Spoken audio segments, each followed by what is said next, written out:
have learned my lesson in terms of betting against Steph Curry, and I will not be making that same mistake again. LeBron, Luka, I think we're going to be saying that tandem a lot this playoffs, and we're going to revel and love every minute that we see this tandem together.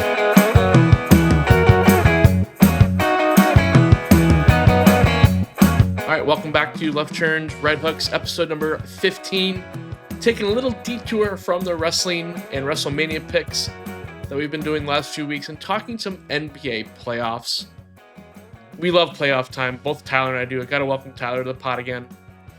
We love playoff time. We went through each of these playoffs last year on his channel. Enjoyed the journey with him as we did through that, as we watched the Celtics hoist the NBA trophy last year. We'll get to them and his slots on the Celtics this year. Very curious to see what he has and what he thinks about his team. Both his heart reaction and his head reaction here. I'm sure they'll be different from what he's already kind of given me hints on. So looking forward to talking about that. That'll probably take like half the pot here. But we'll be going through first round picks only. We'll start with the play-in tournament. So we will do that. Get to the play-in tournament, both sides, and then we will hit up all of our first round picks. So stay tuned for what we have here. Let us know what you think about the first round of this playoffs. A lot of exciting matchups beyond the play-in tournament. Once we get after the play-in tournament here, as Tyler's getting ready with all his Celtics gear. Love it. Love to see this. And we just have the bracket right to the side of us. We'll be going through a lot of these just as we go here. So just to keep you easy reference for the both of us here. So Tyler, welcome back to the pod. Little break from wrestling. Gotta talk about the playoffs. We will eventually get to your Celtics as well. Glad to have you. Yeah, man. Thanks for having me. I'm excited. I'm really looking forward to the NBA playoffs. That's why you watch all year long. It's the playoffs to see who the best of the best is going to be. And this year, I feel like last year, looking back, the Celtics were inevitable. I mean, they were the best team in the NBA all year. Steamrolled through the playoffs. Steamrolled through the NBA finals. Like it just, while the narrative was not that it was inevitable, it wound up basically being inevitable. This year, it is clearly not inevitable. I think there are a handful of teams that have a real legitimate shot at winning the whole thing. And so I'm really excited for this year. Yeah, no, I haven't been following the NBA as much as I would like to this past season. Kept up with it enough. So I'll probably defer to you for a lot of the knowledge for a lot of these matchups. I've got my picks, but probably not much to add. So, I'm sure, but we got a lot of matchups to go through. So let's dive in. We will start with the Western Conference play-in. Start with the 7-8 seed matchup, the Warriors and Grizzlies. Ja Morant, Steph Curry, two big stars between here. Who do you got in this matchup for the 7-8 matchup in the West? I have learned my lesson in terms of betting against Steph Curry, and I will not be making that same mistake again. I have to go with the Warriors here. I just think that they have way too much talent to not even make it out of the play. And now, granted, I suppose they could lose this game and still make the playoffs, of course, but it's just not likely to me that the Warriors lose this game. I think it's a bad matchup for the Grizzlies. I think the fact that you've got so many veterans that have been there before, I give the edge to the Warriors this one. Yeah. No, the Warriors have had a really good season, kind of a resurgent season. Obviously, added Jimmy Butler. That's kind of one of the big headlines from the year for them. And that I think it's been a big, pretty good boost for them. Yeah, I don't, they were competing up and down the playoff, up and down the seedings, I should say, up and down the ladder of the Western Conference a lot of the year. I'm a little surprised to actually see them finish in the play-in, but I also know like the last week and a half, 2 weeks of the Western Conference, like there's literally 2 games that separated like 8 teams. So I mean, someone had to land in the 7th seed. So right. I mean, I'm not picking against the Warriors here. Warriors, I'm with you there. They move on. The face to Rockets. We'll get to that matchup in a little bit, but Warriors take it here. So going to the Kings and Mavericks for the right to play the Grizzlies for the final playoff spot. Who do you got between the Kings and the Mavericks? Yeah, I'm gonna go Dallas. I am just not a big fan of the Kings roster this year. I don't really think they have enough to make it happen. I'll give credit where credit is due. Zach LaVine had an outstanding year for the Kings. He actually went from being one of the most inefficient shooters and scorers in the NBA to arguably the most efficient scorer in the NBA. I think he was shooting somewhere 45% from three this year. And no, that's not in a small sample size. That was him basically playing the entire season, missing very little action, and he still was shooting 5 to 7 threes a game and making it at that clip. I'll give credit where credit's due. He's had a great year, but I'm going with Dallas.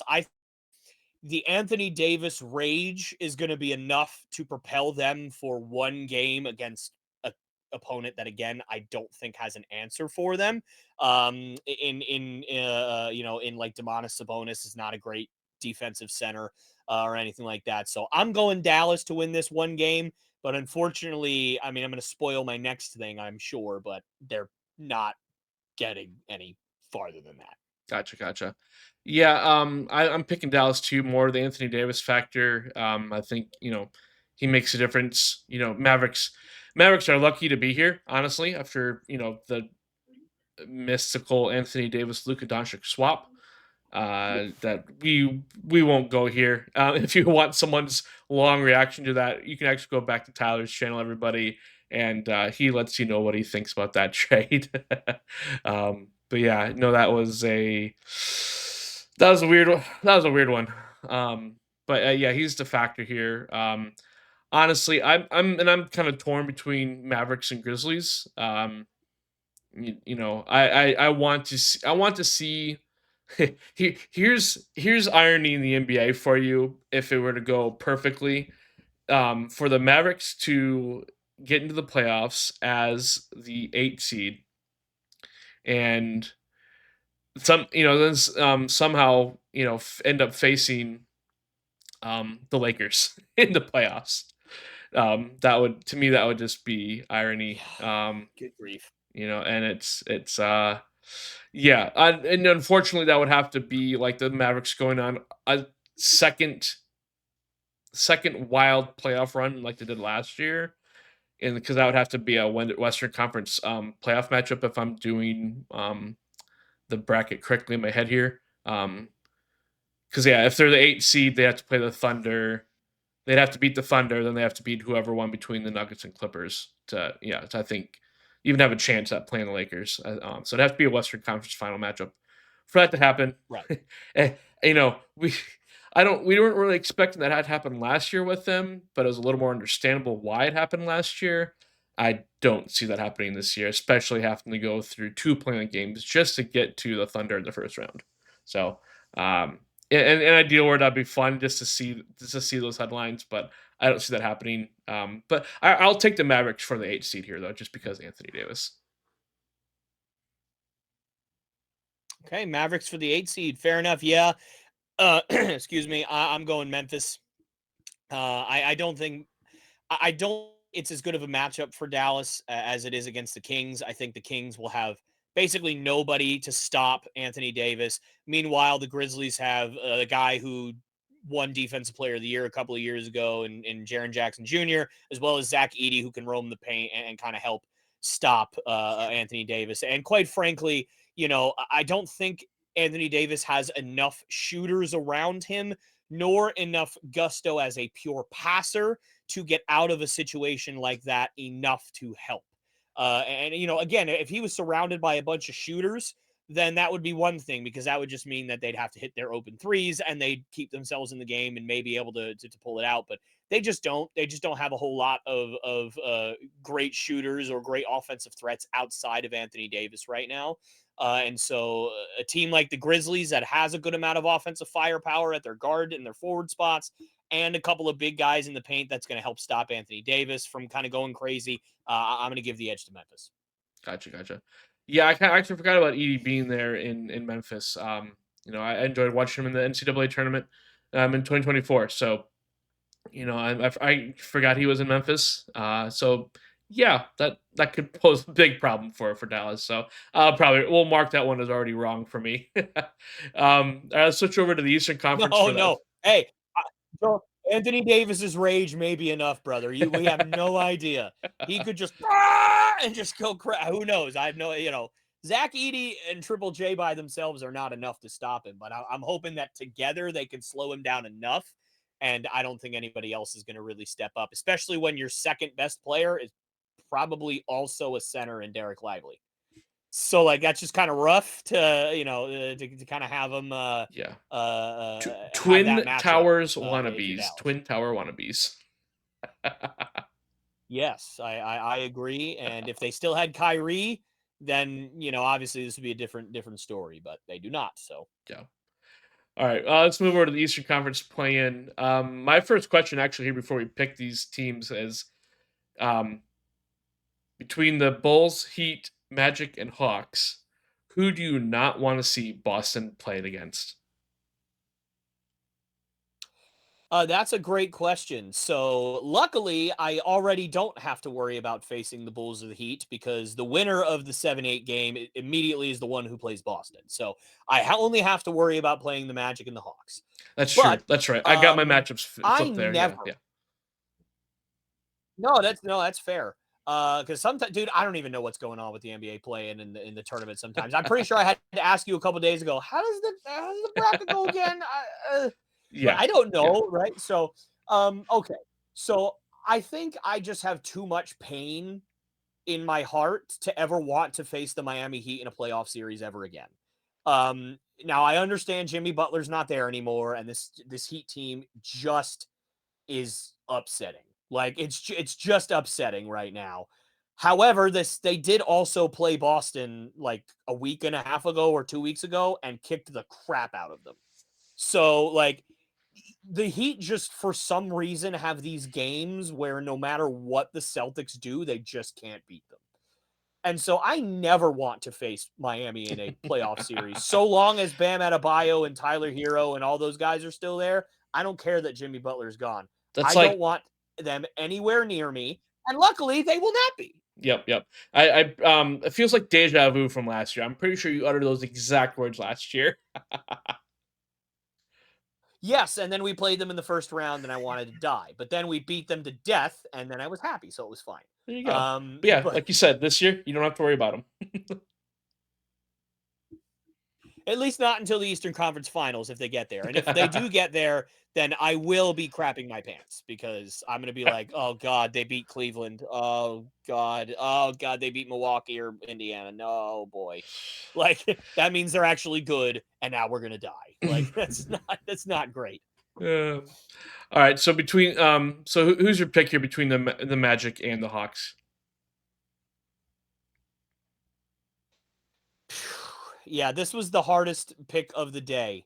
Not because of like these two teams being equally matched on paper, like strength for strength, but honestly because I think the Hawks are actually like the worst team, and it's not close when both these teams are healthy. But the problem is that like the Magic lost Jalen Suggs, and they're still trying to get this whole thing figured out. Jalen Suggs is like the glue that holds this whole team together. And Contavious Caldwell Pope has not been good for them this year. And so you're putting a lot of uh, strain on your two young studs, Paolo and Franz, to carry this franchise again when they don't have that experience to do it. And so to me, it's a lot harder of a choice than what I originally thought because I would have easily picked the Magic before. But with the Hawks and their playoff experience, at the very least, they have a deep playoff run. It may just be one, but it's more than what the Magic have. And so I think at the end of the day, I'm going to pick Atlanta. And I don't love that pick because I do think Orlando is a better team on paper, especially with all of the injuries on the Atlanta side as well, with Jalen Johnson not being there and Clint Capella being out. And it looks like Trae Young was just recently added to the injury report as well, but he'll probably end up playing. I don't know for sure. But if Trae Young's not playing, forget everything I said. Clearly, the Magic are winning if Trae Young's not there. But yeah, if Trae Young goes, I think he's got enough, again, kind of like what I said with Curry or with Anthony Davis. Like, it's hard for me to bet against playoff Trae Young in a game against an inexperienced Magic team. So I'm going to go with Atlanta. Gotcha, gotcha.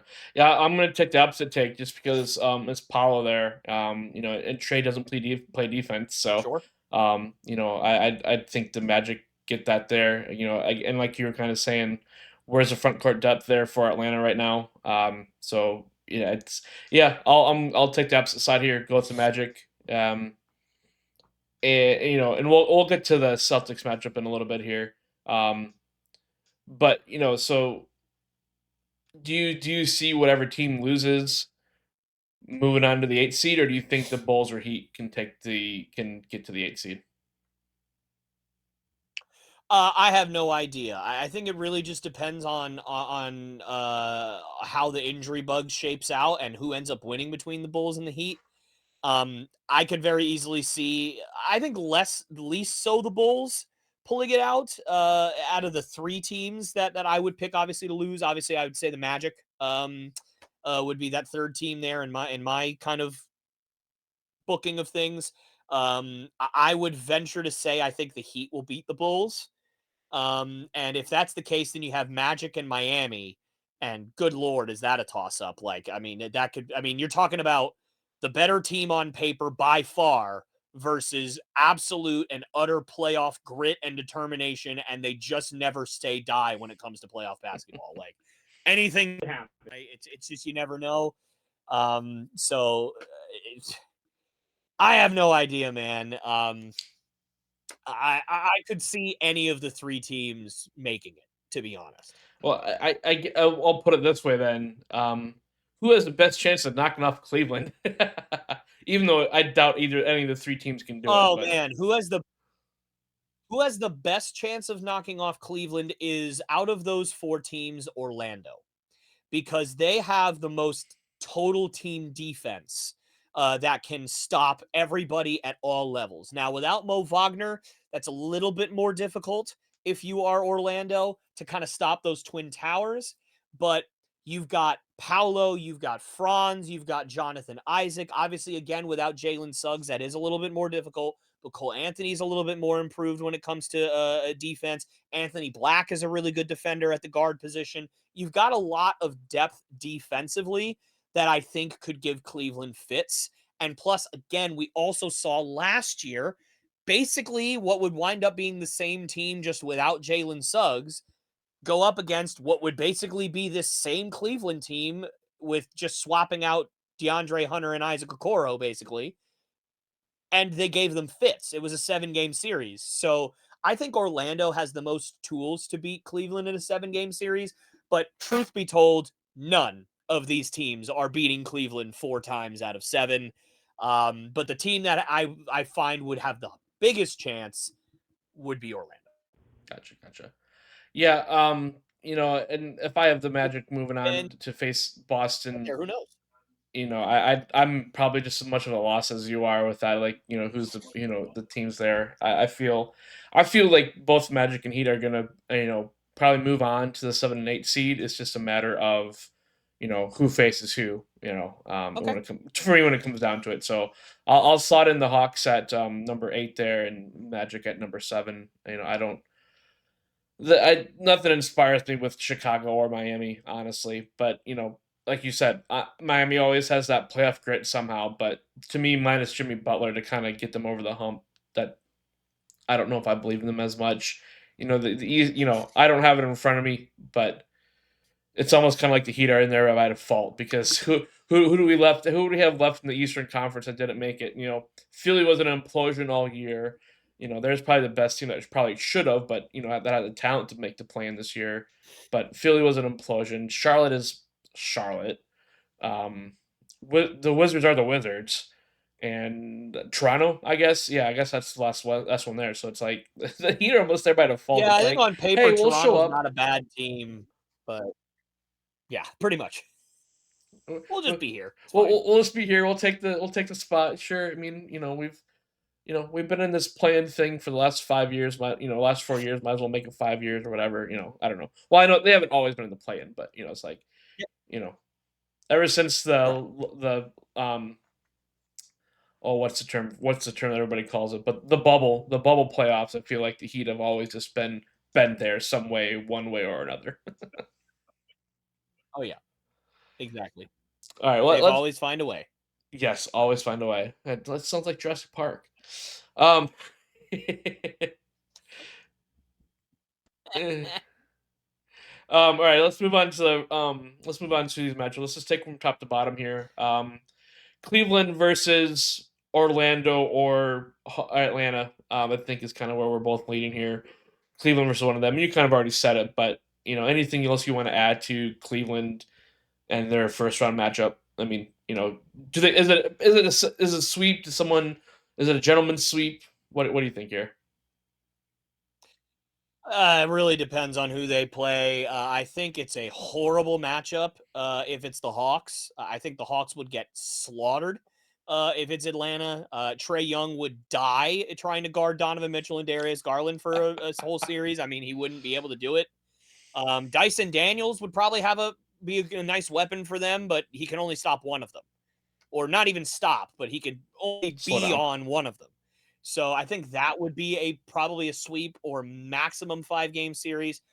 Um, Orlando, sixer. I think that's a 6 game series. I think Orlando has a lot of good matchups against Cleveland. Like I said before, the other two teams 5 games at best. Yeah, I'm never one to think that like, oh, this is a sweep. Like I've just never been that kind of person where like I completely discount an entire team's season where like I don't even think they could beat a team once. I've never kind of been that guy, so I always just kind of default to a 5 game series. yeah. But yeah, I think it's a max 5 series when it comes to anybody but the Magic. Gotcha. Yeah, I'm with you there too. I mean, Cleveland's been the cream of the crop all year. They've been outstanding all year. They've really seem to have found something with the roster that's not that drastically different from last season, as you already mentioned. So yeah, no, it's Cleveland's in the second round either way. No problem here. The next one I find interesting here too, and I believe if I remember correctly, I believe this is a rematch from last year's playoffs, right? Indiana and Milwaukee. Yep. Well, Yep. educate me on here because I mean Milwaukee, I know doesn't have Dame. Giannis, I think missed some time. They don't have Chris Middleton, if I remember correctly. Right? I hope I'm not. Yeah, I'm shooting off the cuff here very badly, but I think I'm correct in here. Like Milwaukee as a 5 seed kind of surprises me, but then again, I'm like, well, they're just kind of there by default, looking at everybody else below them. Yeah, I mean that's a fair assessment. I mean, I will say Milwaukee got off to an abysmal start this Yes, year. they did. We So talked the about fact that yeah, yeah, the fact that they ended up climbing out of it the way that they did to even just be the 5 seed. I mean, considering they were I believe they were the 3 seed last year, and they were only a couple of games better. They may not even have been a couple of games better. They may have like right about the same record as they did last year. I have to look at that, but they couldn't have won many more than 50 games last year. I mean, the Celtics were beating everybody in the Eastern Conference by like 12 or 13 games, but by the end of the year, and I think they won 64 games. I think same as Cleveland this year. So probably somewhere in the 48. So they ended up basically having the same exact year as they did last year, minus, one or two. So, good for them. Um, I have heard rumblings that Dame try to come back for this playoff series. I don't know how that's physically possible considering he has blood clots, but I'm not a doctor, so I don't claim to be a medical expert. Who knows? All I know is that Victor Wembanyama, they're saying, may never play again, and he has deep vein thrombosis in his shoulder, and Damian Lillard has deep vein thrombosis in his shoulder, and he's going to play like a month later. That doesn't make any sense to me. My brain can't compute that, but I'm not a doctor. So, um, for me, I think Milwaukee again had a really good year. I I don't understand the Chris Middleton trade. I still don't understand it. I didn't understand it at the time. I don't to this day. I think again, I understand that Kyle Kuzma is at the very least available, but available should not be the only thing you have to offer. And Kyle Kuzma is not worth the hype, the money, or the spot that he's been given. He's the second option on the Milwaukee Bucks, and the first option is Giannis. That makes me very sad. Like it just does. So to me, this is an easy choice, especially considering what I saw Last year, this is not a debate for me, but obviously Giannis was also not healthy for that playoff series last year. So that's your difference is you now have a healthy, ticked off, ready for revenge Giannis, which the Bucks just didn't have last year. So, Right, right. So yeah, you're going the Pacers. Yeah, I kind of have to go the Pacers here too. I feel like they're one of the few teams that are like a team that don't. They have stars, but they're not like there's not like a yep, massive, well-known house name that everybody knows and wants to see superstar. Tyrese Halliburton is up there. right. He's a perennial all-star, but I would say he's not quite even a household name as much as as most like first or number one or number two guys on some other teams. But I feel like they're a more complete team when it comes down to it. Giannis will probably do his thing, but I just don't. Mhm. Yeah, I don't see it. Maybe the Bucks can stretch this to 6 games, make a run out of it, wear out the Pacers a little bit. But I'm with you. I'm going with Indiana here as well. The Knicks and Pistons. This is interesting. I was very much on the Knicks bandwagon this offseason once they got McKell, once they got Cat. I feel like they had to trade a couple key pieces away that, for that Cat trade that may not have actually made them fully better. But then that didn't have Jalen Brunson for a while this year. I'm torn on this one. I'm very curious to see what you think about the Knicks and Pistons matchup here. Yeah. Yeah. And look, obviously, I know what colors I'm wearing, right? And so inevitably, there's going to be a section of the audience that just says, oh, he doesn't like the Knicks, so we know who he's going to pick because he doesn't like the Knicks. I actually don't dislike the Knicks. I actually quite like the Knicks. I quite liked them last year. I was a big fan of the Knicks last year. Obviously, I'm a Celtics fan, and so when we face them, I do not have any like for the Knicks because I want the Celtics to win. But when I watch them play Miami or when I watch them play Chicago or when I watch them play Portland or like whoever else they'd be playing throughout the year, like I enjoyed watching the Knicks last year, right? So going into the year, I was actually kind of excited to see what the addition of Michael Bridges would bring. And then they traded for Cat. And I obviously the accolades that Cat is bringing in and the kind of year that he had will lead people to believe that this was a great trade for New York. And I can understand that fact. He's clearly been the best player in the trade. He clearly had the best year of anybody in the trade. DiVincenzo and Randall have not done a whole lot out there in Minnesota. So, sure. But when you trade for Carl Anthony Towns, you are telling me, as somebody who has watched basketball with Carl Anthony Towns in it for the last roughly decade of his life, you tell me exactly what kind of team you are, which is you're probably going to be halfway decent in the regular season. You're going to put up a lot of points. And then when the playoffs roll around, you're going to have to deal with the fact that you cannot stop anybody from going into the paint. None.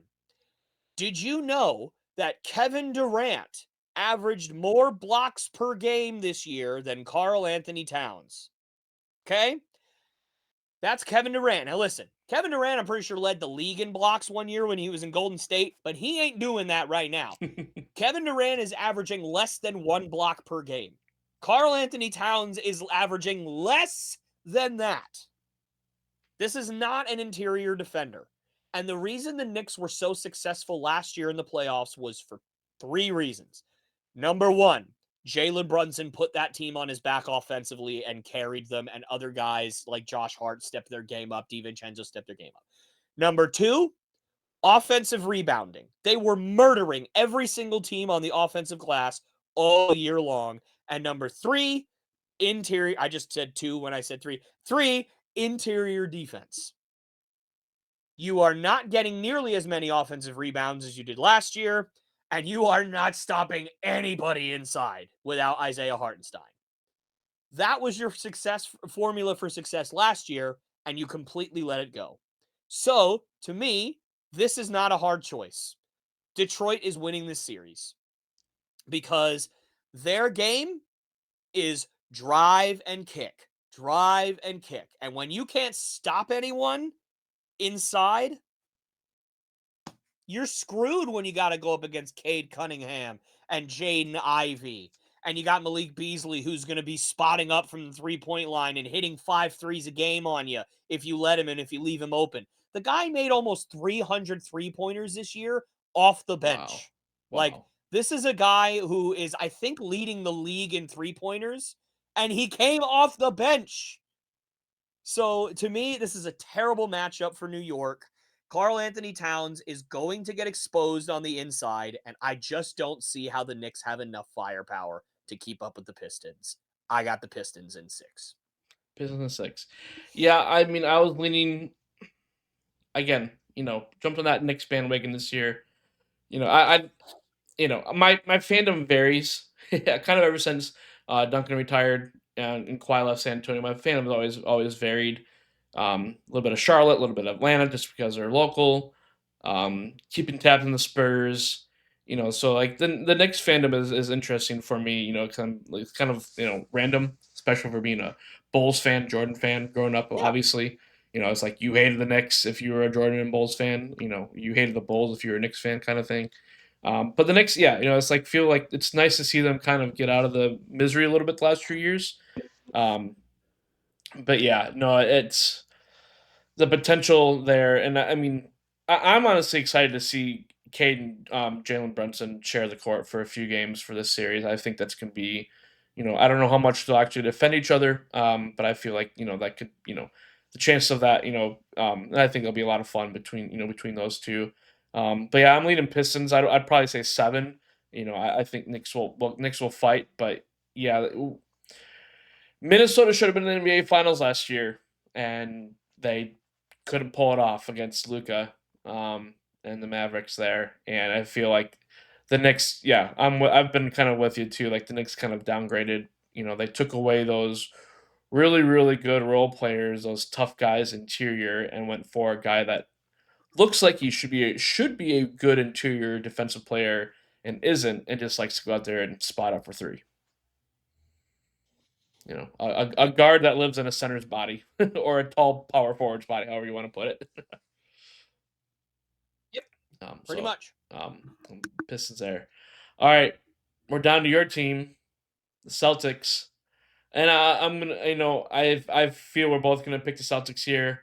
So I'm gonna lead actually with this question of what do you think about the playoffs chances for them this year? Do they repeat? I'll put it that way. I'll put it right out there. Do they repeat? Well, I'm going to give you a cop out answer, Dan. If they stay healthy, yes, because it's all going to come down to health. Now, look, the Celtics were lucky enough last year that enough guys were playing all-star caliber basketball that without Kristaps Porzingis, we could still run through the East. All right. This year, that will not happen. If Kristaps Porzingis is not healthy, Jaylen Brown has not been himself. He has been playing injured for basically the entire season. Drew Holiday has taken a step back offensively. Derek White is actually better offensively, but still, at the same time, it just hasn't been the same as it was last year in terms of the efficiency and in terms of the dominance that we saw last year. If the Celtics are not healthy, they are not repeating. But if they are healthy, Kristaps Porzingis is able to stay healthy for the entire postseason and play 30 to 35 minutes a game, and Jaylen Brown is 85 to 90% of himself at the very least, to where he can still move laterally defensively to be able to guard some of the best players as well as he did last year, then yes, we will repeat. But if Jaylen Brown can't move laterally and therefore he struggles defensively against guys like Donovan Mitchell, or, even before that, guys like Franz Wagner or Paolo Banchero or DeAndre Hunter, if they end up playing the Hawks, or anybody else, right? Pascal Siakam, whoever it may be that they may or may not play. OG Ananobi and Michael Bridges for the Knicks, whoever it is. If he struggles to guard them because he can't move, then we're in big trouble. It's not going to be the same as last year. I just don't think that the other supporting cast is going to help out as much offensively. I do, or excuse me, defensively, as they did last year. I think if he's not himself offensively, I can live with that because we got other guys that can step up. KP can step up. Jason Tatum obviously can take the leadership role there. Derek White can step up. Drew Holiday maybe can step up a little bit. And then you got some guys like Peyton Pritchard and Sam Hauser off the bench, Al Horford, of course. So I think that we have the best chance out of anybody in the playoffs to win the championship. If all things are equal, everybody's healthy, or at least everybody's health is where they're at right now, then we have the best shot. Yeah. If KP goes down, or if JB goes down, or is not himself, then it's not going to happen. Yeah. I feel like the playoffs as a whole this year, I mean, everybody was pretty much saying Nuggets and Celtics, and we got half of that last year. But, and we'll discuss this more later. But I almost get the feeling like it's there's good teams, there's a couple top teams on each side, but I almost feel it's a little more wide open Yep. this year comparatively to last year, which is nice. Maybe the Pistons can make a deep run, Yeah. and something like that. So Yeah, absolutely. And that's why I'm excited because genuinely this could be Cleveland's year, right? Where they finally go to the promised land without LeBron James. I could very easily see that. They've that'd be been the second crazy. best team in basketball. Right. Yeah. It definitely would be. They've been the second best team in basketball all year long. So I'm not going to discount them, especially since they're fully healthy this year. Unlike last year, where Donovan Mitchell missed some time and Jared Allen was unavailable for most of the playoffs.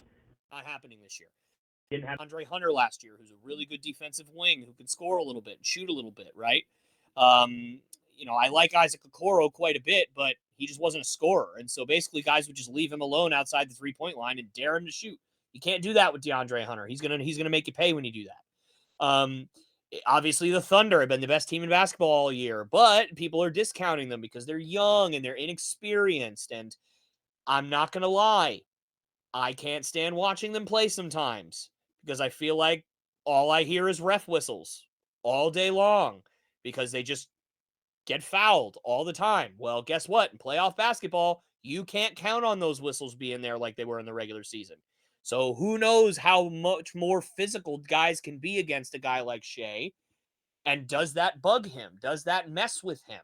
Especially if they play a team, like let's say I think ultimately if they play like the Grizzlies, they'll probably be okay because Desmond Bain and John Morant aren't really that great defensively.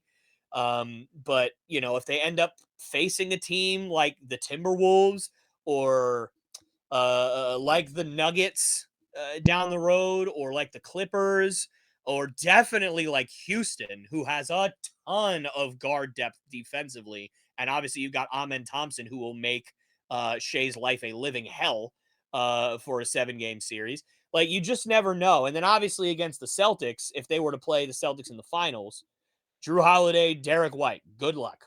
Like have fun with that in the playoffs, pal. Like you're gonna die. Like it's like they're gonna wear you out.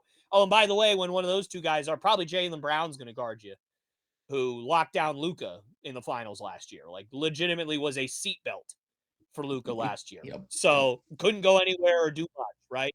So yeah, I mean, are people discounting them?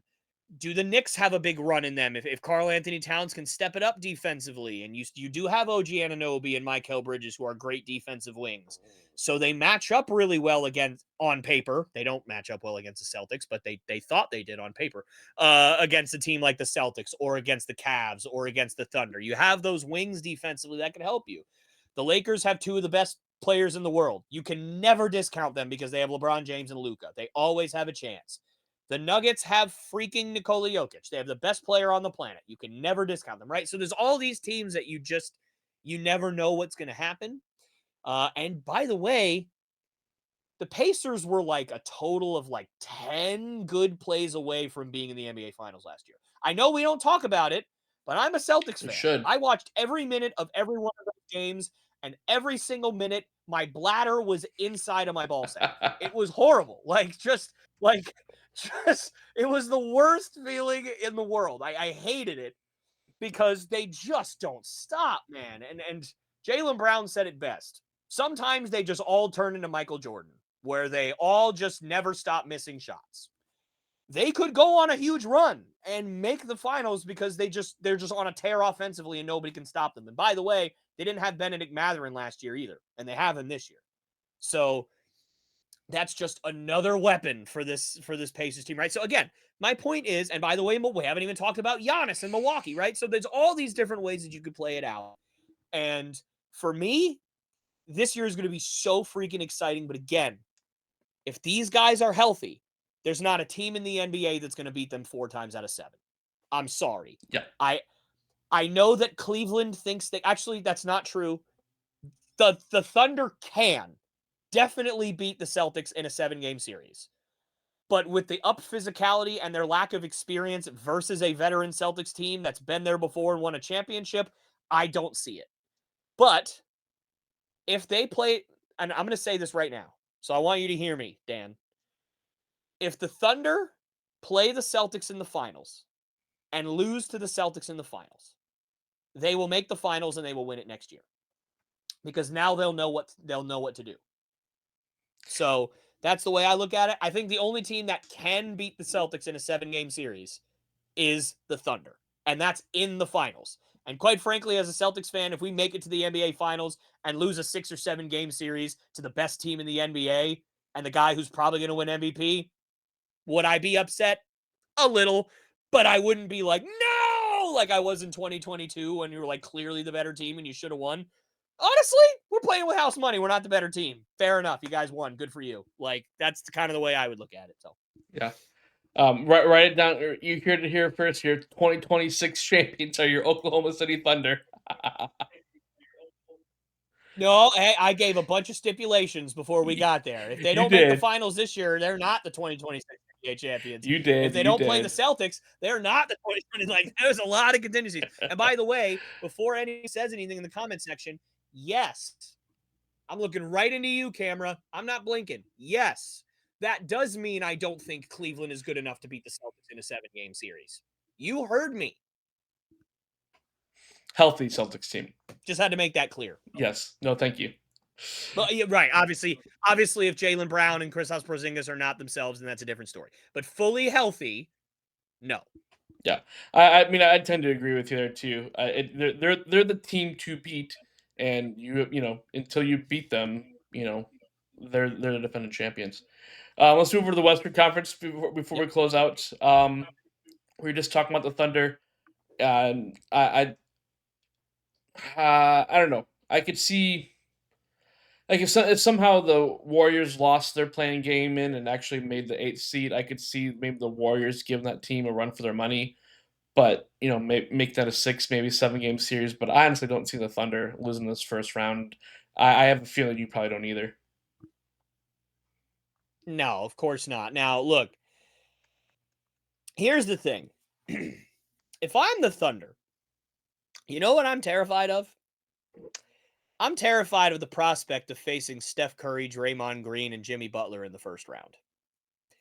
I'm terrified of that prospect because if the Warriors lose to the Grizzlies and then the Warriors beat the Mavericks or the Kings, that's exactly what's going to happen. I don't want that to happen because I don't want my best player having to chase Steph Curry around for a 7-game series, or maybe not a 7-game series, but a however many game series it will be, 6 or 7. and Yeah. then have to immediately play Nikola Jokic and the Nuggets or James Harden, Kawhi Leonard, like all those guys out in LA. Like, I do not want that to be my fate, right? That is the worst case scenario if I'm Oklahoma City. Now, does that mean that I wouldn't pick Oklahoma City in a series between the two? No, that's not what that means. I still would. But I mean, that's about as worse of a draw as you could possibly have if you're Oklahoma City, because then that means you have to face Steph Curry, Jimmy Butler in the first round, possibly the best player on planet Earth in the second round. Oh, and then by the way, you still might have the prospect of Luka Doncic and LeBron, who would maybe get out of that bracket and play you in the Western Conference Finals. Oh, or maybe the team that beat us or matches up against us great in Minnesota last year. Right? Like, I don't want to play Anthony Edwards in good lord, like, especially if he beats Luka and LeBron, like his confidence is gonna be sky high. Yep. I don't Yep. want to face that. Or I really don't want Amen Thompson chasing around freaking Shea for a 7-game series. That is I mean, oh my God. That guy would make Shea Gilgeous-Alexander's life a living hell for a 7-game series. I would say, okay, I'm gonna say this, and I don't know if I'm forgetting somebody or I'm just tripping. I legitimately cannot think of a better athlete in the NBA than Amen Thompson. I think he's legitimately the best athlete in the NBA. Like, pure athleticism, quickness, speed, everything. I'm taking Amen Thompson. That's what's going to follow around Shea Gilgeous-Alexander for however many games that is if they get there, right? Yeah. Yeah. So I would way rather, like, Anthony Davis fluke his way into a win and then lose and you have to face the Mavericks or the Kings or even Ja Morant and the Grizzlies. Like, Ja Morant's not going to, like, Ja's going to have 45 dropped on his head every night Yeah. if you guys play each other. Yeah. Well, Like, no, that's not going to be that's not going to be a super easy matchup, I'm saying, but I am saying in terms of Shea yeah. Yeah. specifically, right? So, Well, heck, I mean, John might even get suspended before he gets a chance to face the Thunder anyway. So, you know, we know how that goes. that's also true. Yeah, I look, I've already made videos on the whole John Moran situations in years past with everything, and I've already said my piece. Um, I just don't understand the infatuation. Now, granted, he has a much different culture than mine, right? I won't even begin to try to understand where John Morant has come from, or what he or his family and friends or just people that are around him believe about this stuff. I have no idea. Okay. And I'm not going to try to pretend like I do, but I am going to try to tell John Morant that he's 22 or 23 years old and he's one of the 10 most gifted NBA basketball players that are in the league right now if he's fully healthy and engaged. Yeah, no, and I know you're coming from there. I agree. There's a lot to unpack with him. Obviously, we don't know a lot. Maybe what his background might be. You know how you stated it, how he's brought up, whatever culture, big culture between ours, his. But it's not the best look you would hope for a guy that you like you said is one of the best talents in the league right now, and he shows it. And I mean, he's that team's getting a little bit better every year around him. It seems in a very tough West, and yeah, hopefully Yeah, we get the excellent player in Ja, and that's it in this playoffs. So let's move on to the right. Nuggets and Clippers. Like you said, Jokic, one of the best players in the league. This is one of three teams that finished with 50 wins in the West. Those last 3 days of the Western Conference were Uh, insane. Um, who you taking yep. here, Nuggets and Clippers? Man, I mean, you talk about evenly matched, but in completely different ways, right? I mean, it is it's amazing. I'm very happy that these two teams were ultimately matched up. But the problem is, I think this was the worst case scenario for the Nuggets because Hmm. I think that they match up the worst against the Clippers here. I think they actually even match up better against the Timberwolves this year than they match up against the Clippers because while Zubats is not a great defensive center, quite frankly, I don't think that really matters when you're going up against Jokic. So instead, maybe you should just rather have a guy who's going to make Jokic work a little bit harder defensively and try to wear him out that way. You have Kawhi Leonard, who stereotypically steps up his game about 29 steps in the playoffs, just about every single time he's healthy and plays in them.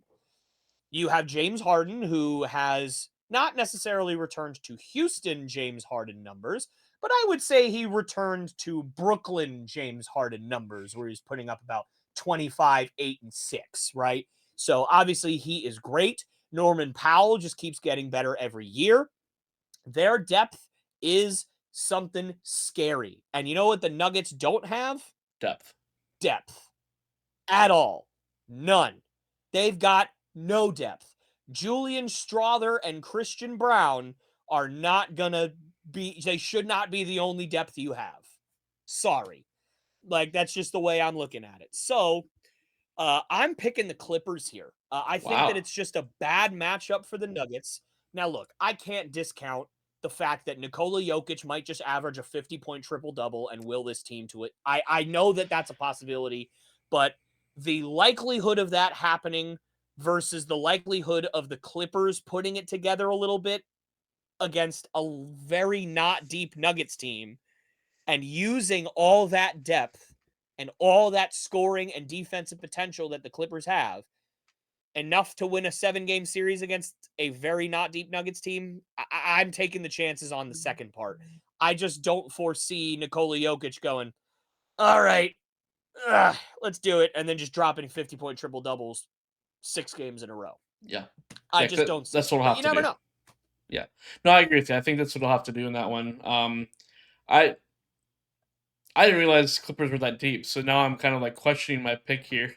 My default was this Denver, Jokic, and I'll stick with Denver here, but that's very intriguing. Now, like I said, I'm questioning all my picks now. But yeah, I'll keep on the Yeah, Denver no, side for here. sure. No, I completely understand where you're coming from, and let me. I'm just going to read you the roster of the Clippers, just so that you know. And the reason why I know this is because on my podcast I actually did a deep dive into the Clippers before the Hmm. season started. So, and the team has not changed a whole lot since then. They didn't really make any big moves at the deadline. They really just kind of stood pat. The only thing that they did was they signed Bogdanovich. I think he was bought out by whoever he was playing for, Detroit or whoever it was. I forget where he was. But so James Harden and Chris Dunn at your point guard position. So those are your two. So two very high quality guys, and Chris Dunn's obviously one of the best defensive guards in the NBA. Chris Dunn's probably going to be your starting two.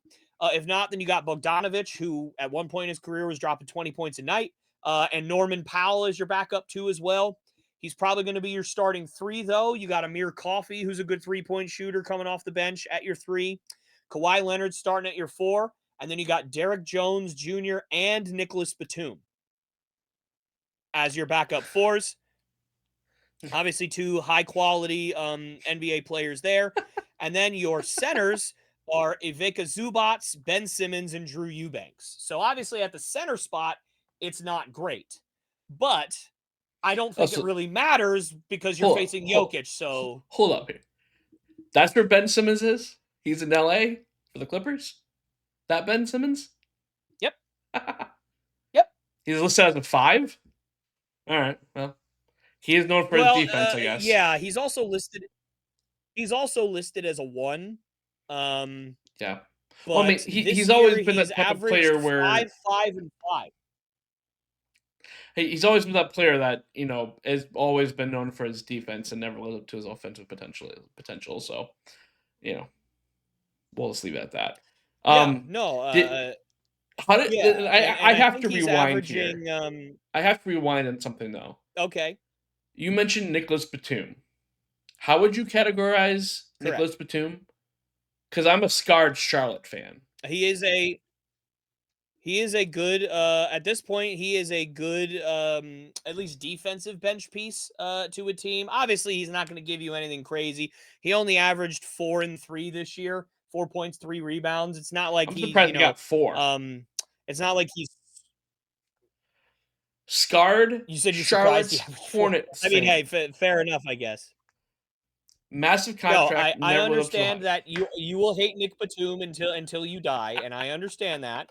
But let me put it this way: he left Charlotte what 8 seasons ago, 6, 8, yeah, something like that. 6. he's still in the NBA and still has minutes. And there's a reason for that because he actually turned himself back into a quality player when he left there. And again, he's not going to give you anything crazy, but at the very least, he's a guy who you can put in there and he can guard a really good wing. So like you can throw Nick Batum out there and he's Yeah. going to make Michael Porter Jr.'s life not very fun for a little while. Yeah. No, he, And he he might be able, if he's wide open, to hit you that big three that puts you up by 6 instead of up by 3 to where the other team calls a timeout. And Nick Batum basically just not won you the series, but like that's his moment of the series. Like Yep. I'm not saying he's great, but he's like if he was on the Celtics, I would love if he was on the Celtics because he fits perfectly with what the Celtics want to do. You know, step back Mhm. and hit a three, guard, guard your position. You need guys like that. So Right, right. I like I Nick Batum. I I know you you don't, know, and that's fine. scarred. That's what I'm just gonna hold the sign. I just hold the sign the rest of this podcast say scarred Charlotte fan. Yeah, and that's fair. But yeah, anyway, so my ultimate point is there is about, I would argue, 10 quality NBA players on the Clippers that will get minutes in this series, right? Amir Coffey may not have a huge role. I'm not sure. Let me look into his stats actually. I don't want to. Okay. He averaged 10 points a game this year. So he may actually have quite a nice role for himself, but with him that's 10, minimum 10 quality players cuz you got Harden and Dunn, Bogdanovich, Powell, Coffey, Leonard, Derek Jones Jr., Nick Batum, Ivica Zubac, Ben Simmons. That's 10. And I totally missed that Derek Jones Jr. went because he was in Dallas last year, right? That's if I'm thinking the Yep. correct person. Yeah, and then he signed with the Clippers this year. I totally forgot that he went to the Clippers. Yeah.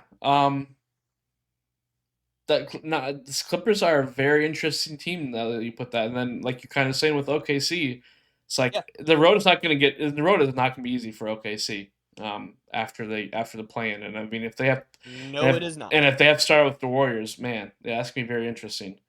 All right, well, we want to move on here. Two more series left to go here. Lakers and Timberwolves. I think you probably know where I'm going to go with here, but I'm very curious on what you're thinking here. Yeah, for sure. And by the way, I do want to clarify. I think I misspoke earlier.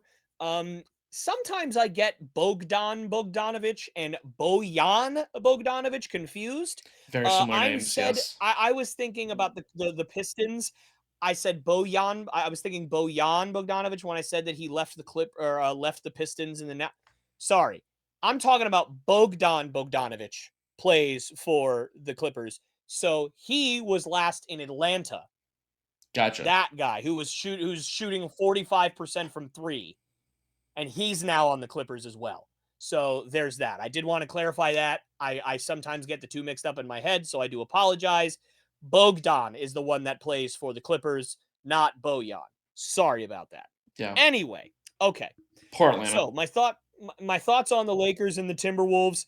Yeah, listen, uh how in the world am I supposed to bet against LeBron James and Luka Doncic? I mean, that seems crazy to me.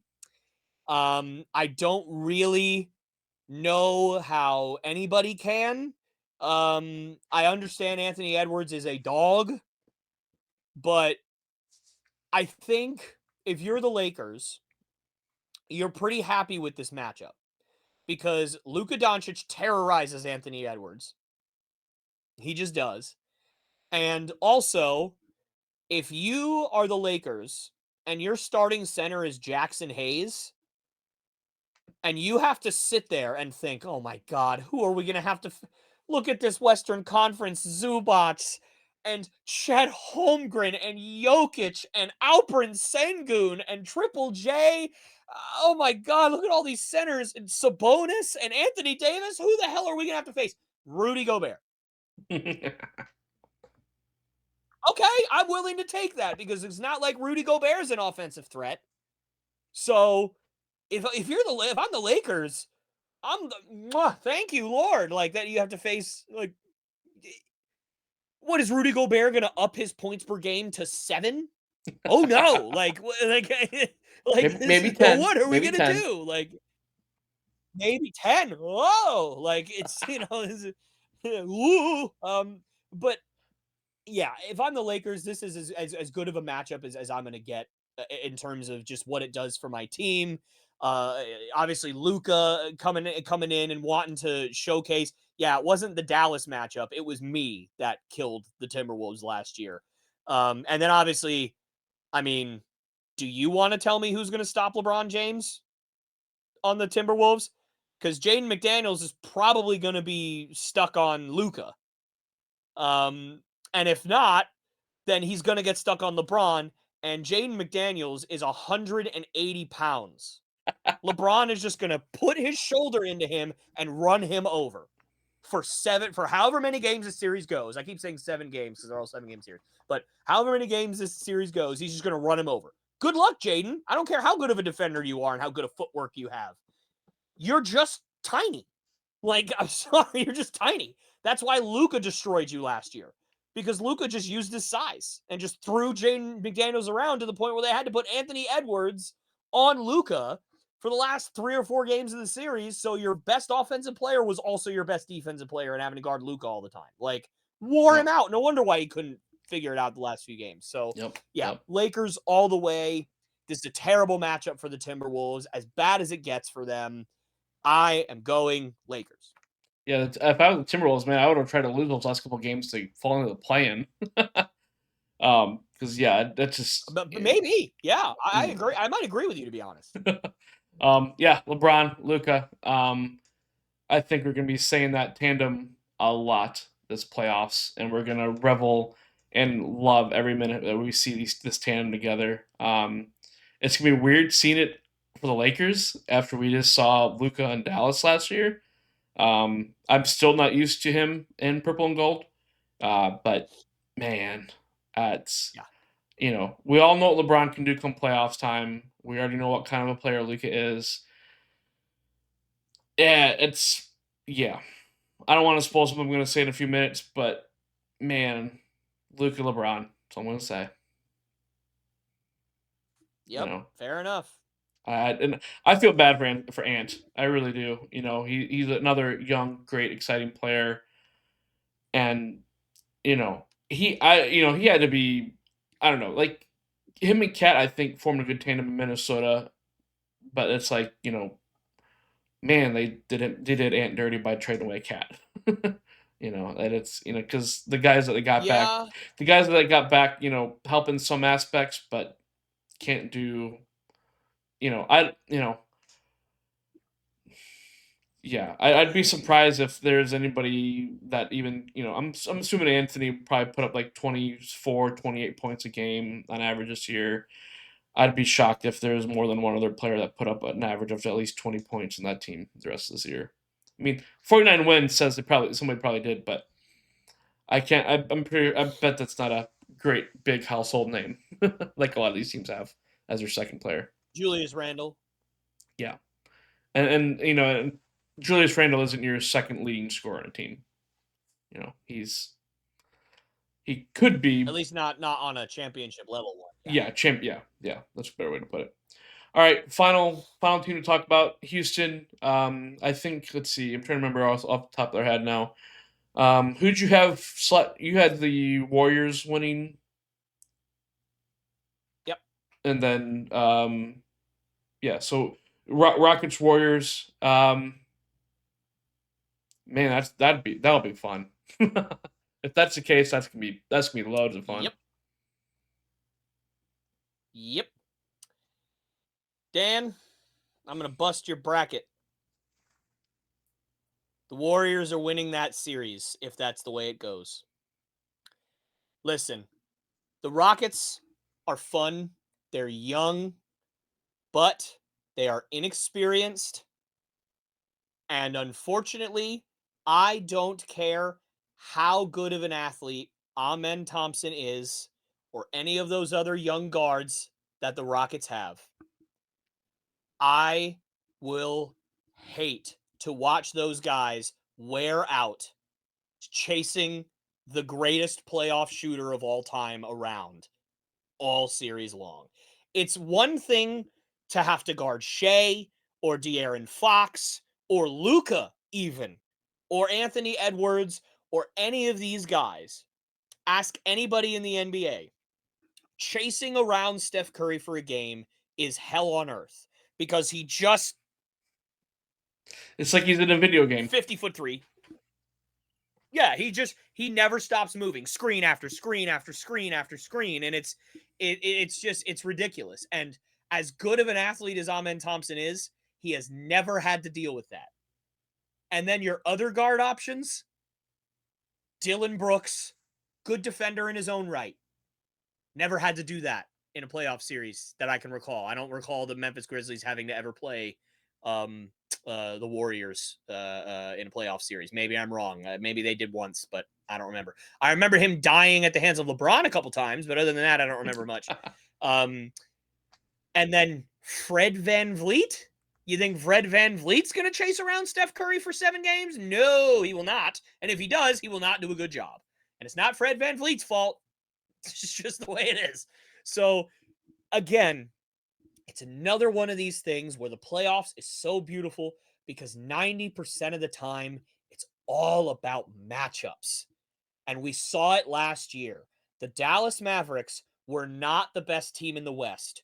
I would argue they weren't even the second, third, fourth, maybe they were the 5th best team in the West on paper. They made it to the finals because their bracket fell in such a way where they had great matchups against every team they faced. Yep. And then they faced Boston, who they had a terrible matchup against, Yep. and they died very quickly. Very quickly, they died instantly. Whereas a Denver or an Oklahoma City, a team that has a better matchup against the Celtics, would have made it a much better series, right? And it's the same thing here. While the Rockets are the better team on paper, if they have to face Steph Curry, Jimmy Butler, Draymond Green, and a bunch of dudes that have a mix of guys who've been there, by the way, 4 times, and a guy who just got traded, who's been to the finals twice, and just wants it so bad in Jimmy Butler, that's the last team I'd want to face if I'm Houston. Because one, again, just mentality-wise, super young team that's just happy to be there kind of at this point versus a wily vet team that knows what they're doing. Terrible matchup for the young team all the time, as always. And just personnel. Personnel-wise, it's a terrible matchup for the Rockets.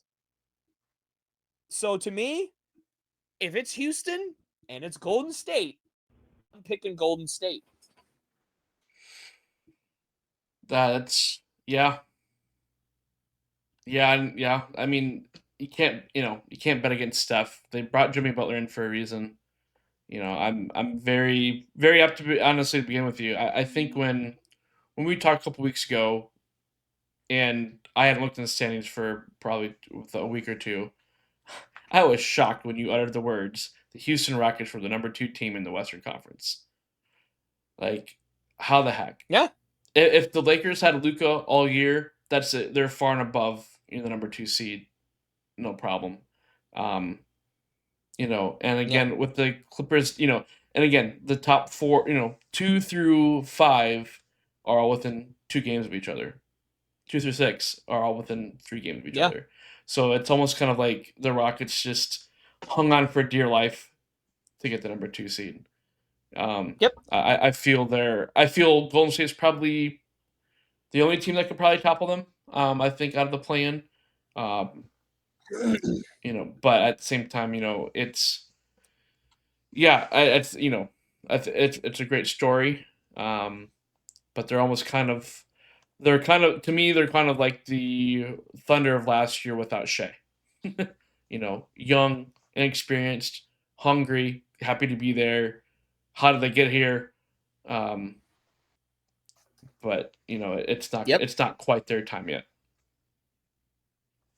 So yeah, again, I agree. And Ime Udoka, you say whatever you want about how his Celtics tenure ended. He's done a tremendous job out there in Houston. I mean, the fact that Cam Whitmore is so damn good and he's barely even been in the rotation for the second half of the year tells you how deep that roster is at the guard position. Because, by the way, all the guards that I mentioned, I didn't even mention Jalen Green, former number 2 pick in the draft, who's still out there, right? And a guy who, if he had played in the half of the year last year like he did the second half of the year, he would have been an all-star and it wouldn't even have been close.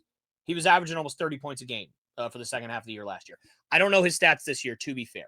But I did want to tell you, just to give a perspective on the Celtics, or not on the Celtics, on the Rockets, sorry. So the Celtics played the Rockets twice this season, okay? The first time they played, the second time they played, the Rockets did beat the Celtics by 2 in Houston. But the Celtics were without a few of their key players. When both teams were fully healthy, outside of Jabari Smith being out for Houston, and the Rockets played the Celtics in Houston again, the Celtics won by 23 when both teams were fully healthy. And the Rockets only scored 86 points. So, what that tells me is, when going up against a fully healthy squad of veteran guys that know what they're doing, the Rockets tend to struggle. Sure, they were good enough to beat the Celtics by 2 points with some of their key guys down. Great. But are you going to be able to do that 4 times out of 7? I don't think so. That's not how it works. So for me, again, if you play the Grizzlies, the Rockets are winning. If you play the Kings, the Rockets are winning. If you play the Mavericks, the Rockets are winning. If you play the Warriors, if I'm Houston, I am praying to whatever. Mine would be Yahweh. Mine would be the Lord. But whatever deity anybody over there needs to pray to, I'd be praying to all of them that they don't have to face the Warriors. Yep. Yeah. That's it. I don't know what I mean. That's where I'm at. Yep. I think it's a terrible matchup for Houston if they have to play him. Well, one final question for you. I'm not gonna ask you to pick your All right. champion for the 2025 season or 24-25 season. Please don't. But I will put you on the spot and ask you, who do you think the NBA Finals matchup is going to be right now before all these games get ready to start? Celtics Thunder. Okay. Celtics Thunder. Got it. Celtics Thunder. Look, again, I'm not going to bet, as things stand right now, where the Celtics are at health-wise. I'm not betting against them. Yep. If anything goes wrong, I'm betting against them because they just don't have the firepower. Now, obviously, I think if something happened in game 1 of the first round and you're facing the Hawks or Orlando, then you have enough to get through that series. Right. But then you have to face the Knicks or the Pistons. And maybe if the Pistons pull off the upset, you might have enough, depending on if it's Jaylen Brown and not KP. Mm-hmm. If KP's healthy, then maybe you've got enough to beat the Pistons. But then you probably got to face the Cavs. Yeah. Or the Bucks or the Pacers, right? Like, that's kind of where we're at with that. And against those 3 teams, if you don't have a healthy squad, you're probably not going to beat them. Yep. The way things are sitting. But the way things are sitting right now, fully healthy, again with Jaylen Brown, kind of shaky, but he's going to be out there. So as far as I'm concerned, there's no excuses of your health if you're out there. If you're out there, you got to be out there and you got to play as if you're 100%, even if you're not. If you can't play 100%, then you shouldn't be out there. That's the way I'm looking at it. Or at the very least, if you can't play to a net positive, right, where you're still going to actually help your team, you shouldn't be out there, right? Right. And again, I mean, look at the records themselves, and you'll know which team is coming out of the West. The Thunder were 16 games better than anybody else in the Western Conference. They are the best team. No team has a good matchup against the Thunder, in my opinion. Maybe Houston, with all their guard depth, chasing Shea around, would be the best matchup. But notice how I said best matchup and not good. It's not a good matchup for anyone. to Right. face the Thunder. Right. They have something for everyone. Yep. So to me, it's the Thunder in the West. It's not close. They're going to be like the Celtics were last year. They're probably going to run through the Western Conference. The only team that I think, would have trouble against is if they face the Lakers. I think the Lakers would take it to them quite a bit, but I do think that they'd still beat the Lakers anyway. Um, that's the only other team, though. Yep. If you told me, hey, by the way, the team with LeBron James and Luka Doncic goes to the NBA Finals, I'd be like, yeah, that makes sense. Like, that wouldn't shock me, Right. but I'm just not going to pick it. You know what I mean? So I'm Yep. going Celtics and Thunder. And if that's the NBA Finals, brother, you better buckle up because it's going to be a good one. Oh, that'll be great. No, I think especially once we hit the second round. I mean, we got good first round matchups here, but once we hit the second round, it's gonna be a lot of must see NBA playoffs. I think through a lot of these matchups. Hmm. Um, to wrap it all up here, too, my pick for the NBA Finals right now is actually going to be the Lakers versus the Okay. Cavs. Lakers Cavs Oh, for me. oh, I hate you. I hate your face. I'm sorry. I'm sorry. If I'm wrong with the Eastern Conference team, I'm fine with that. I have no problem with that. I You just don't want remember. another Do Celtics you Lakers Finals, brother? do you remember our mantra that we adopted during our playoff picks from last season? Do you remember that? Don't don't bet against Luca. Uh, I'm taking that all the way already this year yeah, before even we get one game off the court. I'm not betting against Luca in these playoffs. Nope. Luca LeBron. We're going to be that seeing would be that duo a something though. lot. I wouldn't mind seeing that because it'd be LeBron versus Cleveland. I mean, that would be a The heck of a finals storylines, matchup the for sure. headlines. I think Cleveland would give them a great run. It would come down. It would. The front court depth versus each other. Cleveland has that edge there, and but then I think your backcourt matchups are so exciting.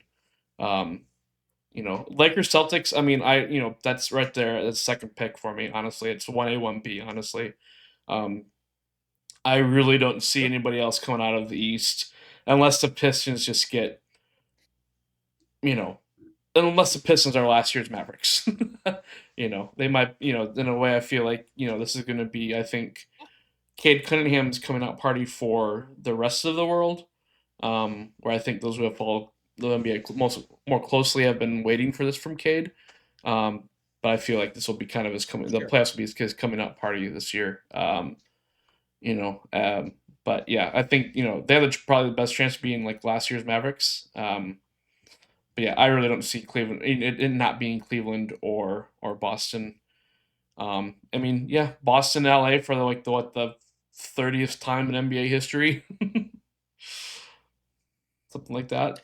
Yeah, something like that. I don't know how many exactly, but yeah, quite a bit. But yeah, I'm just really excited. And again, there's so many other possible ways that this could go, right? Yeah. I mean, like I said, Indiana could go on a crazy run and finish what they started last year and make it to the NBA Finals. Like, honestly, man, if the Celtics end up playing the Pacers in the Eastern Conference Finals, don't be shocked if they win because they're not the clueless, oh my God, we're melting in the last 2 minutes of a game Pacers that they were last year Mm. because they went through it last year. They're Hmm. not going to make the same mistakes again. And if they do, then every single coach and every single player needs to be fired from that organization because you're just dumb at that point. Yeah. Like, the Celtics aren't going to be able to rely on double digit last minute comebacks with 3 minutes left in the game every single night to get there, Right. right? Like, they're going to have to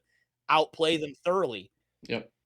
I Yep. would not want to see that. I'd be watching the games like this the whole time. I'd be terrified. Like, the Pacers could go on a run, man.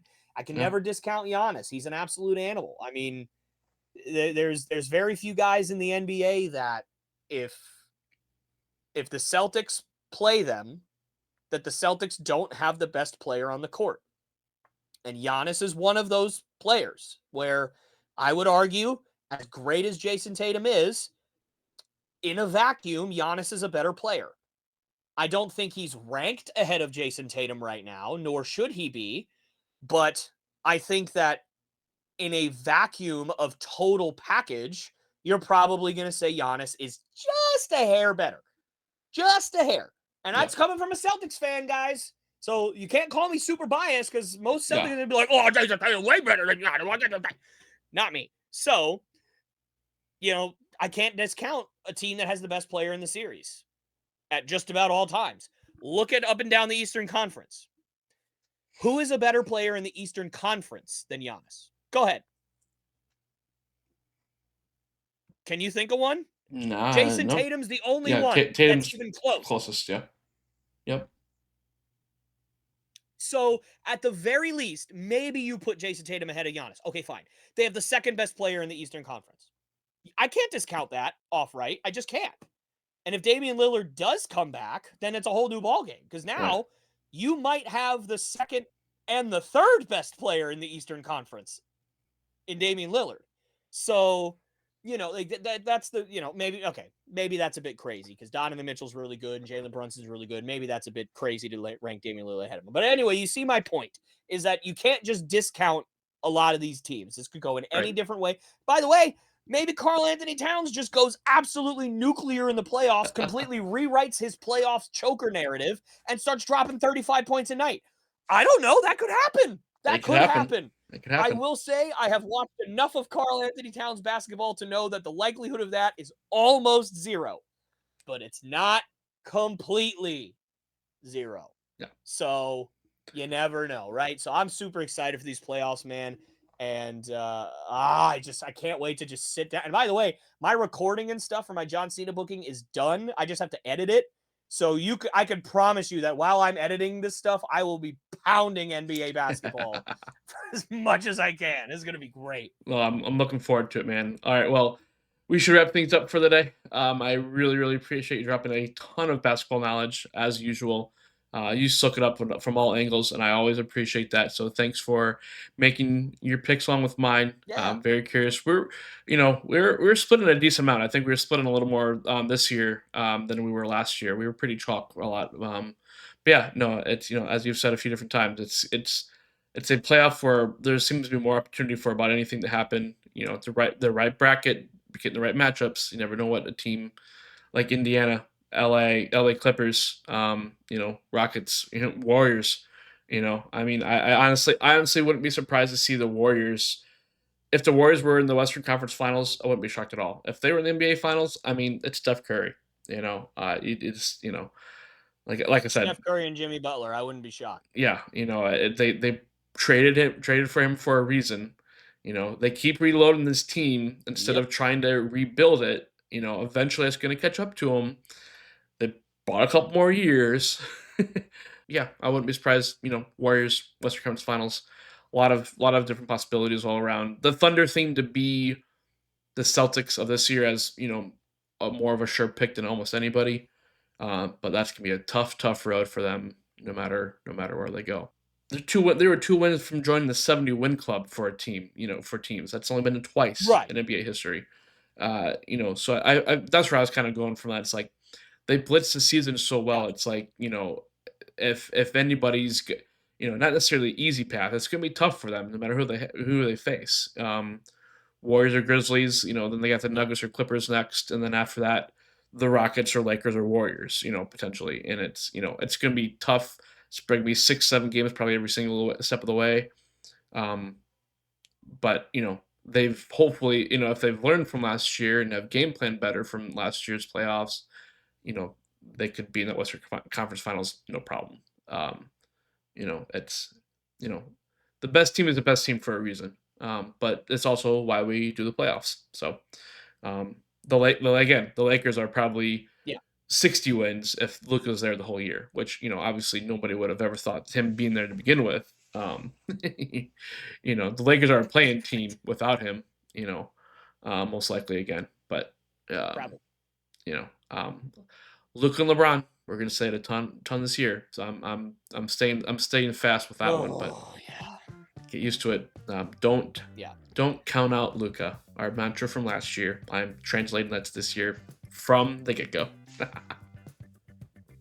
Yep. Hey, that's fair. That's fair. I know that if they do make it to the finals, he does not want to see the Celtics. I because he's gonna be like, "Oh not crap!" again, Like, but I've got LeBron, not Kyrie this time. yeah, but Still, I mean, still, Luca. I mean, did you see the game that Luca in a Laker uniform played against the Celtics? Jaylen Brown had 4 on-ball steals against him just in that one game alone. Like, he cannot figure out how to get around Jaylen Brown. He yep, just can't. Like, I don't know what Jaylen Brown has figured out that other guys haven't, or if it's just a pure athleticism thing where Luka's not the most athletic guy and Jaylen Brown's strong enough to absorb all that punishment and athletic enough to move side to side. I don't know if it's just that or if there's something else. But like when Jaylen Brown guards Shai Gilgeous-Alexander, it's laughably bad. Like he can't do anything against Shai, but against Luka, yeah. he's unbelievable. Well, so I don't know what he's figured out, but yeah. yeah.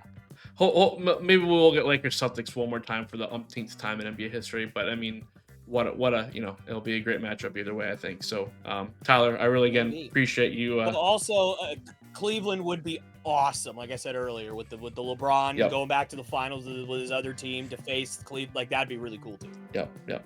So thanks for joining. Really appreciate the knowledge. Really appreciate the picks here. Let us, everybody, know what you think. Are we totally off base on all of this? Is it going to be Thunder and Cavs? Who you guys have? Let us know in the comments below what you think of where these playoffs are going to go as we start. We're going to attempt to kind of maybe re-pick or kind of analyze the second round and third round as we go, as we can as time allows. Can't promise that, but we'll try. Since the first round everybody ended, so it's so weird. Because they're trying to start the second round so quickly. But we'll try to. We'll see what we can do. But leave us your comments. Are we good on these picks? Are we not good on these picks? Who's going to make the NBA Finals for you guys? Let us know below. But thanks for watching. And please give the channel a subscribe, like the video, share it with your friends. And we'll talk to you later.